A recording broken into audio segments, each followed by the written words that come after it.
How's it going? My name is Aaron Capdeboss. I'm a jeweler and gemologist, and I'm the owner of DeBosque Fine Jewelry Manufacturing in Mandeville, Louisiana. I'm a certified gemologist. I'm a certified jeweler, and I'm also certified since 1997 as a jeweler through Jewelers of America. I have been operating DeBosque Fine Jewelry since 2003, and I've been making a living as a jeweler since 1997. So I have seen a lot of jewelry. If you have any questions, hit me up in the comments below. So today we're doing Let's Ask a Jeweler. And we have a question here. What is the difference between lab-grown diamonds and earth mine diamonds? This is a fantastic question, and we get it all the time. Whew, this is a long one. Lab-grown diamonds have been around for a long time. General Electric started making man-made diamond in the 1950s. They were made for industrial purposes, for drill bits and grinding tools.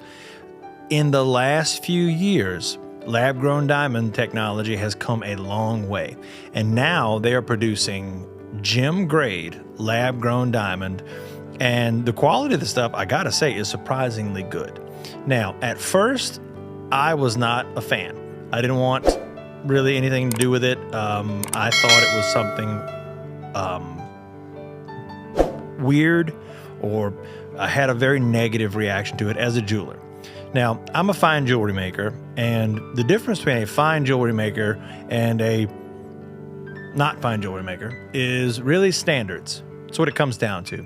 And we have very high standards for the materials that we work with. We work with primarily platinum and gold and fine gems. But we also work in some not as expensive gems. For example, garnet, amethyst, citrine. People ask us to make jewelry with all sorts of stones. And that was really the turning point in my mind for the lab-grown diamonds. Lab-grown diamonds are much less expensive than earth mine diamonds, but they're still expensive. They're still thousands of dollars. So I thought, well, there is real quality there. They look fantastic. People ask for them. It's not the cornerstone of our business, but we do provide them. People ask for them and we provide them. We have them here in stock. It's not what my business is built on. It's just one facet now of the jewelry industry. I don't think they're going away. People love them. We've been doing a lot of them for diamond stud earrings, because diamond stud earrings tend to be very expensive, and it's a really good alternative for people. We also are putting them in rings. We're putting them in bracelets and pretty much everything, but it's really only a small percentage of the jewelry. I don't want people to get, and I think that's what really turned me off from the beginning. I didn't want people to think that we were making fake jewelry, because we put so much effort into keeping up our standards and having our quality be exemplary. And so I didn't want any confusion there. But when people come in asking about diamonds, when they're shopping for a diamond, shopping for diamonds is not something that you do so often that you become very comfortable with it. It's always a little awkward when someone's trying to buy a diamond and they don't feel comfortable.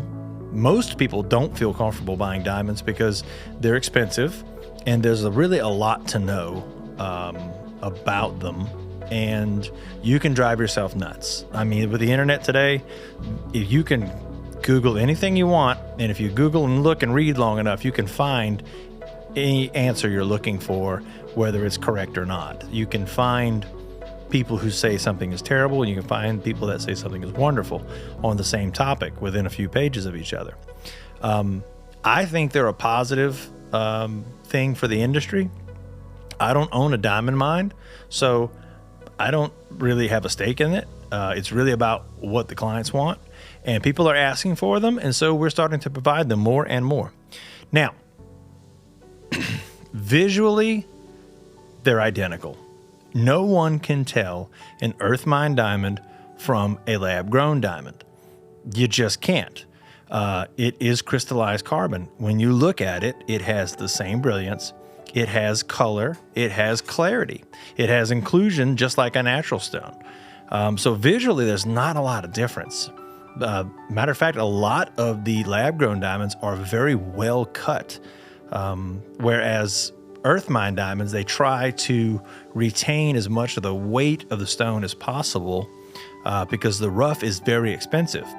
One of the drawbacks is with earth mine diamonds in the lower price ranges, you have a lot of very poorly cut stones, and it causes a lot of confusion.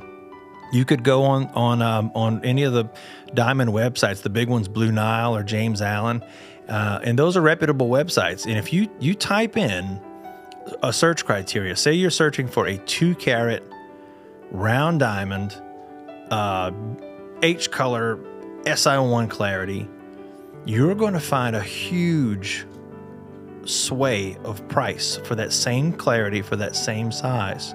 You're going to see stones. I mean, I'm guessing you'll see stones probably from $12,000 to $27,000. It's crazy, but it's the small details that make a really, really big difference with earth mine diamonds. Whereas lab-grown diamonds, they come in qualities as well, but it's the cost differences are not quite as extreme as it is with earth mine diamonds. So that's one of the that's the biggest difference I see. Visually, you can't tell them apart. You have to use.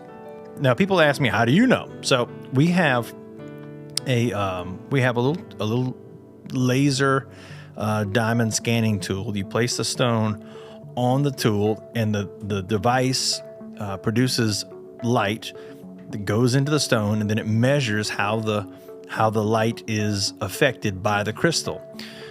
The main difference between earth mine diamond and lab-grown diamond is that lab-grown diamonds are grown in a period of 10 days or something like that. It's less than 2 weeks, whereas earth mine diamonds grow in the earth over millions of years.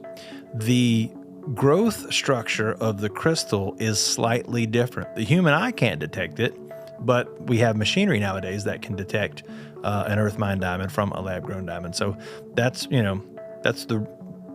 really the only way to really tell. And sometimes even the device can be fooled. I have had false positives on earth mine diamonds where the device said it was a lab grown, and we had to test it further, send the stone out and have it certified by GIA to be for certain.